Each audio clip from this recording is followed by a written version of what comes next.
देखो कल हम लोगों ने क्या पढ़ा है, रेडियन और डिग्री को आपस में इंटरचेंज करना, ठीक है, ये पढ़ा है। रेडियन को डिग्री में कर दिया, डिग्री को रेडियन में कर दिया, ठीक है।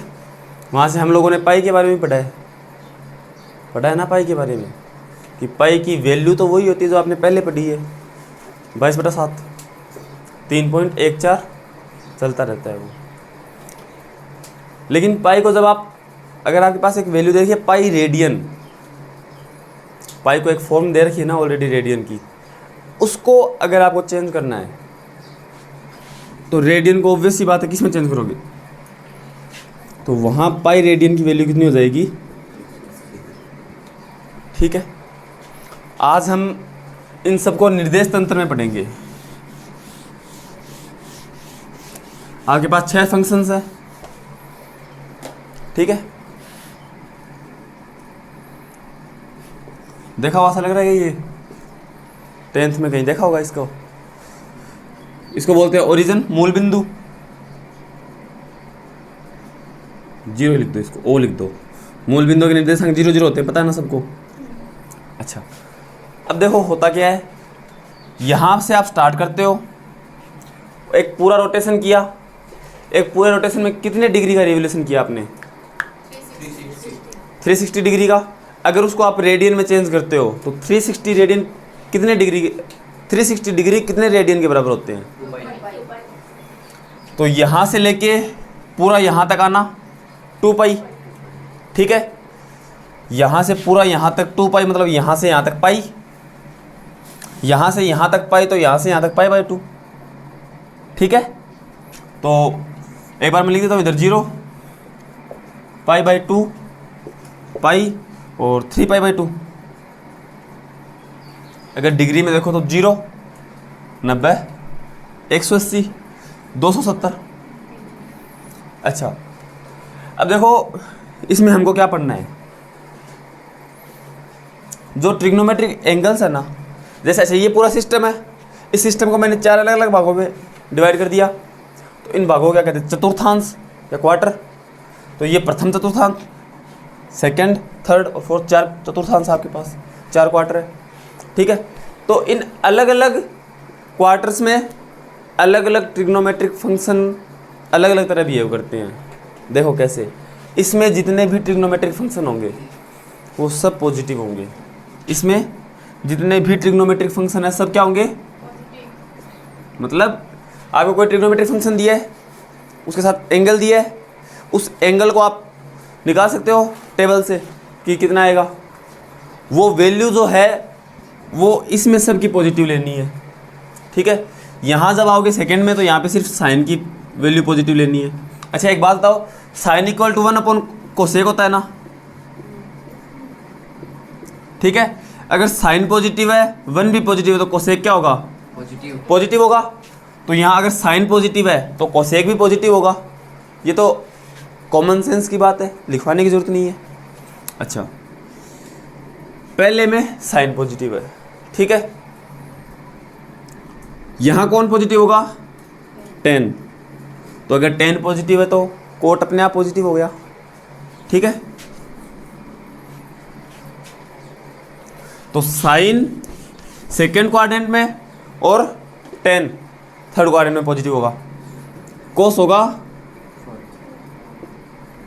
तो यहाँ पे ऑल पॉजिटिव होंगे, सारे ट्रिग्नोमेट्रिक फंक्शन सब पॉजिटिव होंगे। यहाँ पे साइन और साइन के साथ कोसेक पॉजिटिव होगा, यहाँ पर 10 पॉजिटिव होगा, 10 के साथ कोट पॉजिटिव होगा, यहाँ पे कोस पॉजिटिव होगा और कोस के साथ सेक, ठीक है। तो इसकी ज़रूरत कहाँ पड़ेगी वो, और देखो आपने 0 से 90 तक के एंगल पढ़े हैं, ठीक है। लेकिन मैंने कहा था कि यहाँ आके आप 90 के आगे के भी एंगल पढ़ोगे। अब आपको कोई भी एंगल दे दे आप निकाल लोगे, कैसे, जैसे मैंने आपको एक एंगल दे दिया साइन 765, एक एंगल उठा लिया अपन ने, ठीक है। अच्छा, तो 765 का मतलब क्या है कि इसने जो टोटल रिवॉल्यूशन किया वो 765 डिग्री का किया है। तो उसने एक चक्कर लगाया तो कितने डिग्री का रिवोल्यूशन हो गया 360। उसने वापस चक्कर लगाया 720 का हो गया, फिर यहाँ से वो 45 डिग्री आ गया आगे, ठीक है। तो उसने एक चक्कर लगाया, 2 चक्कर लगाया और फिर यहाँ आ गया, ठीक है। तो यहाँ तक उसका 765 का रोटेशन हो गया कंप्लीट, ठीक है। लेकिन एक चीज़ और देखो, 1 2 2 पूरे चक्कर लगा लिए ना, तो जब आप इसका ग्राफ पढ़ोगे इसके बाद, तो उस ग्राफ में देखोगे आप 2 पाई के बाद सारे ट्रिग्नोमेट्रिक फंक्शन की वैल्यू रिपीट होने लगती है।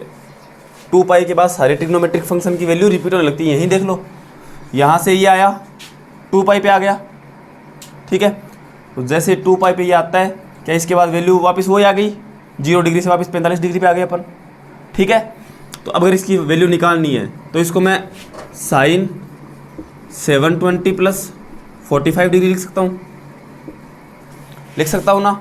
अच्छा एक चीज़ और देखो, आपके पास एक ये लाइन है, एक ये लाइन है, इसको बोलते हैं line of change, line of change, इसका मतलब क्या है, और इसको बोलते हैं लाइन ऑफ नो चेंज,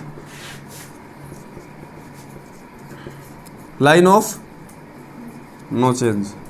अब इन दोनों का मतलब क्या, लाइन ऑफ चेंज और लाइन ऑफ नो चेंज। आपने 10th में 3.2 में आपके कुछ फॉर्मूलाज थे, 8.2 में cos 90 minus theta is equal to sine theta था ना फॉर्मूला। तो उसमें क्या था, cos 90 minus theta equal to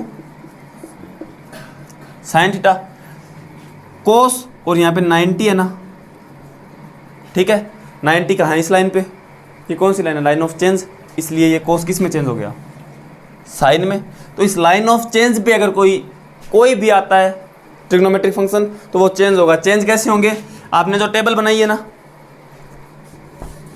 10th class में ट्रिग्नोमेट्रिक फंक्शन वाली, वो टेबल बनाई है ना, टेबल कैसे होती है वो, sine cos tan cot sec cosec. Interchange कैसे होंगे, साइन कोस आपस में इंटरचेंज होंगे, टेन और कोट आपस में इंटरचेंज होंगे, सेक और कोसेक आपस में इंटरचेंज होंगे। जहाँ पे ये लाइन ऑफ चेंज वाली बात आती है, ठीक है। एक और चेंज होता है 1 वाला, उसमें चेंज कैसे होंगे, फर्स्ट लास्ट के साथ चेंज होगा, तो sine is equal to 1 cosec, cos होगा सेकेंड लास्ट, ये सेकेंड पे, ये सेकेंड लास्ट के साथ, और टेन होगा कोट के साथ, ठीक है। तो ये ट्रिग्नोमेट्रिक फंक्शन आपस में जो इंटरचेंज होते हैं तो 2 तरीके हैं, ठीक है। उसके बाद फॉर्मूले आ जाते हैं, ठीक है। तो फॉर्मूले तो किसी को किसी में भी चेंज कर सकते हो आप, ठीक है।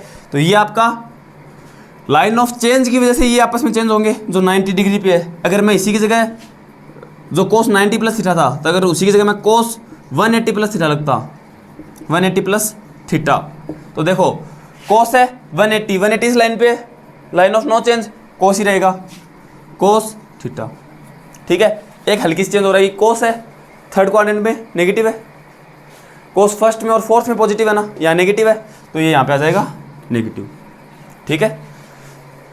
अब देखो ये चीज़ समझ में आ गई आपके। तो अगर आपको कोई बड़ा एंगल देता है, ठीक है, तो क्या करोगे आप उस एंगल को, अगर वो एंगल 360 से बड़ा है, ठीक है, तो सिंपल सी बात है, उसमें से पहले 360 हटा दो, माइनस कर दो, ठीक है। फिर जो वैल्यू बचती है वो भी अगर 360 से बड़ी है तो वापस 360 घटा दो, समझ गए। तो उसमें जब तक 360 से लेस वैल्यू नहीं आए तब तक 360 घटाते रहो, ठीक है, क्योंकि 360 से कोई फर्क तो पड़ ही नहीं रहा ना, एक चक्कर पूरा हुआ, एंगल तो वापस वो स्टार्ट हो गए, ठीक है। 360 उसके बाद क्या करना है, अगर 360 घट रहा है उसके बाद घटाओगे आप 270 कि उसमें 270 घट रहा है या नहीं घट रहा है। अगर 270 घट रहा है तो उसको फिर लिखोगे 270 घट रहा है, तो 270 घटने के बाद जितना बचा, कोई यहाँ से कोई नंबर आएगा आपके पास, वो अगर 270 से बड़ा है तो उसको लिखोगे 270 प्लस 270 से जितना भी बड़ा है उतना लिख दोगे, ठीक है। आगे जो भी ट्रिग्नोमेट्रिक फंक्शन है वो वैसे का वैसे रहेगा। अब क्या है 270 लाइन ऑफ चेंज में है ना, तो यहाँ पे जो फंक्शन होगा अभी जो मैंने बताया उस अकॉर्डिंग चेंज हो जाएगा वो फंक्शन, ठीक है। फंक्शन चेंज होता है, ये लाइन हट गई, ठीक है। फिर जो वैल्यू है जितना एंगल दिया बच रहा आगे, वो एंगल लिख दो उस फंक्शन के साथ, जो चेंज किया उस फंक्शन के साथ वैल्यू एंगल लिख दिया, एंगल लिख दिया, फंक्शन है, ठीक है। अब वो देखो कि वो फंक्शन यहाँ 270 प्लस आ रहा है तो इस क्वाड्रेंट में है, 270 माइनस है तो इस क्वाड्रेंट में है, ठीक है। तो इन दोनों क्वाड्रेंट में से जिस भी क्वाड्रेंट में ये वैल्यू आ रही है वहाँ पे इस फंक्शन का मान पॉजिटिव है या नेगेटिव है, ठीक है, उस अकॉर्डिंग पॉजिटिव और नेगेटिव आप लगाओगे। इसके बाद आता है ग्राफ। आपके 6 ट्रिग्नोमेट्रिक फंक्शन है, सबके ग्राफ पढ़ने पड़ेंगे आपको, कोई इलाज नहीं है, पढ़नी पड़ेंगे ये। देखो सिंपल से तरीके से समझाता हूँ। साइन की वो तो टेबल है, ठीक है, 0 से लेके और 90 तक पढ़ी आपने वो टेबल, 0 से 90 तक पढ़ी है ना। साइन 0 पे 0 है, फिर 1/2 है, 1/√2 है, √3/2 है, 1 है, यही है ना। 0, 30, 45, 60, 90, यही है। इन वैल्यूज़ को देखो, साइन 0 पे कितना है 0, साइन 90 पे कितना है 1, ठीक है। तो जब जैसे 90 के आगे चलोगे क्या साइन की वैल्यू 1 से ऊपर चली जाएगी? कभी नहीं जाएगी, ठीक है। लेकिन ये 0 से नीचे आएगी और ये -1 तक चली जाएगी। क्यों? क्योंकि जितना ये इधर पॉजिटिव है उतना ही थर्ड और फोर्थ में साइन नेगेटिव है ना, तो जितना ये पॉजिटिव है उतना नेगेटिव में भी आएगा, ठीक है। तो साइन की जो वैल्यू है, साइन के ट्रिग्नोमेट्रिक फंक्शन में कोई भी एंगल हो उसकी वैल्यू -1 से लेके 1 के बीच में वेरी करती है। मैंने ये ब्रैकेट इसलिए लगाए हैं बड़े वाले, क्यों? क्योंकि अगर ये ब्रैकेट लगे इसका मतलब -1 और 1 इसमें शामिल है, -1 और 1 भी हो सकती है या उसके बीच में कहीं होगी, ठीक है। इसको देखते हुए अपन इसका साइन का ग्राफ बनाते हैं पहले।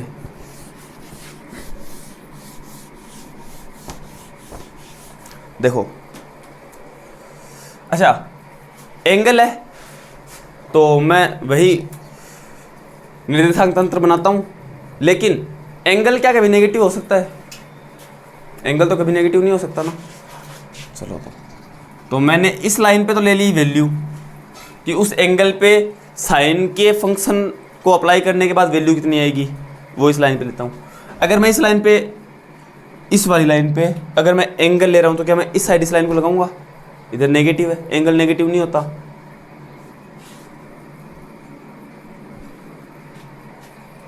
ठीक है। अच्छा अब मेरे को एक बात बताओ, ये कितना है 0, तो एंगल लेनी है इस पे तो किसी ना कोई आपको पैमाना तो लेना पड़ेगा, यूनिट तो लेनी पड़ेगी कोई ना कोई। मैं यूनिट लेता हूँ π/2 की, ठीक है। यहाँ से मैंने π/2, पाई, 3π/2, 2π, 5π/2 और 3π, यहाँ तक ले लेते हैं, ठीक है। इसके आगे चलता रहेगा ऐसे कैसा। अब देखो क्या होगा, इस पे मैंने फंक्शन लिया साइन का, तो इस पे आएगी साइन की वैल्यू, तो मैं यहाँ sin x लिख सकता हूँ, ठीक है। और अगर ये sin x है तो यहाँ पे एंगल x है ना, तो ये x हो गया, यही तो एंगल की लाइन है। अब अपन ने एक चीज़ देख ली, साइन की वैल्यू मैक्सिमम होगी 1, मिनिमम होगी -1, तो यहाँ कहीं मैं -1 ले लेता हूँ और इस साइड प्लस हो जाएगा, यहाँ कहीं मैं +1 ले लेता हूँ, ठीक है। अब एक चीज़ को हमेशा ध्यान रखना कि इन ग्राफों को भी आप ऐसे सीधा नहीं बढ़ाओगे, ठीक है। ये कर्वीलीनियर बढ़ते हैं, वक्र रेखीय तरीके से बढ़ेंगे, ठीक है। तो कैसे बढ़ेंगे? साइन 0 पे साइन का मान 0, साइन 0 पे साइन का मान 0, ठीक है। एक पॉइंट ये हो गया। साइन π/2 पे साइन 90, साइन 90 पे 1 होता है, तो साइन 90 पे 1 हो गया। साइन π साइन 180, तो साइन 180 देखो आपने पूरा रोटेशन किया 180 डिग्री का, 180 + 0 हो गया ना, ठीक है। तो 180 लाइन ऑफ नो चेंज है, ठीक है। तो लाइन ऑफ नो चेंज है तो 180 हट जाएगा, ऐसे कैसा, साइन साइन ही रहेगा। 180 + 0 है ना, तो साइन 0 कितना होता है 0, तो 180 पे वापस 0, ठीक है। फिर जब आओगे तो 3π/2 नीचे वाले में आ गया ना, तो तीसरे और चौथे क्वाड्रेंट में साइन नेगेटिव है ना, नेगेटिव है, और नेगेटिव में मैक्सिमम वैल्यू 1 तक जाएगी, तो नेगेटिव में मैक्सिमम वैल्यू 3π/2 पे 1 तक आ गई। फिर 2π पे वापस 0, फिर वापस 1, वापस 0, ठीक है। तो ये आपको पॉइंट मिल गए।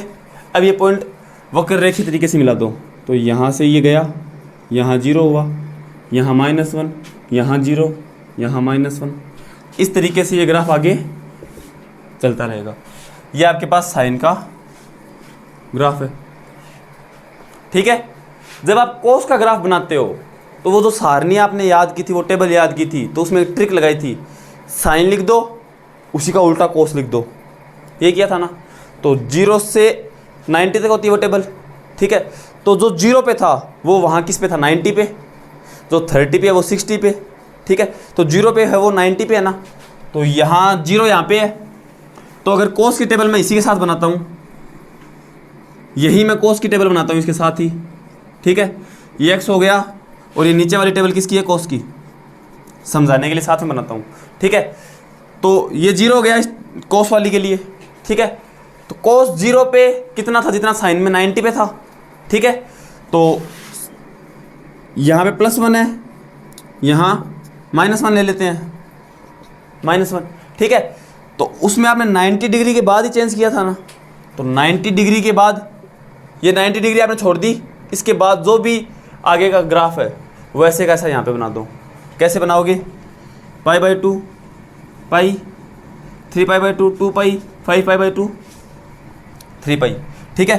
तो जो ग्राफ यहाँ पे 0 से चल रहा है वो ग्राफ यहाँ पे कहाँ से चलेगा, 90 से, तो यहाँ से 90 से चला दूँ मैं, तो यहाँ से फिर जैसे साइन में चल रहा है वैसे ये ग्राफ चलता रहेगा, ठीक है। आगे ऐसे ये चलता रहेगा। तो ये π/2 पे 0, 3π/2 पे 0, 5π/2 पे 0, 0 पे 1, पाई पे -1, 2π पे 1, 3π पे -1, ठीक है। तो ये साइन का ग्राफ और ये कोस का। आपसे ये ग्राफ बनाने कोई नहीं पूछने वाला एग्जाम में, वो इतना बेवकूफ़ नहीं है कि आपसे ये पूछने लग जाए वहाँ पे, लेकिन ये चीज़ें आपको पता होनी चाहिए, ठीक है। कहीं ना कहीं किसी ना किसी क्वेश्चन में कहीं ना कहीं काम आ ही जाएगा कि यार ये क्वेश्चन नहीं हो रहा, कैसे करें। एक काम करते हैं, चलो ग्राफ देखते हैं, ग्राफ से हो रहेगा और वहाँ से हो जाएगा। साइन और कोस समझ में आया। साइन और कोस के बाद में क्या आएगा, टेन आएगा ना। अच्छा एक चीज़ बताओ मेरे को, क्या साइन और कोस में से किसी की भी वैल्यू अनंत तक जाती है? क्या साइन और कोस में कोई भी वैल्यू अनंत तक जाएगी, इन्फिनिटी, कोई भी वैल्यू बताओ? नहीं जाएगी, नहीं जाएगी। ये क्या होता है, या तो जाएगी या नहीं जाएगी। अरे बेवकूफ़ों, जब मैंने कह दिया कि वैल्यू ये -1 से 1 के बीच ही रहेगी, तो ये इन्फिनिटी कहाँ आ गया बीच में? -1 से 1 तक रहेगी, इन्फिनिटी तो -1 से इधर आता होगा या फिर 1 से इधर आता होगा। इनके बीच में कहीं इन्फिनिटी आ रहा है क्या? नहीं आ रहा ना।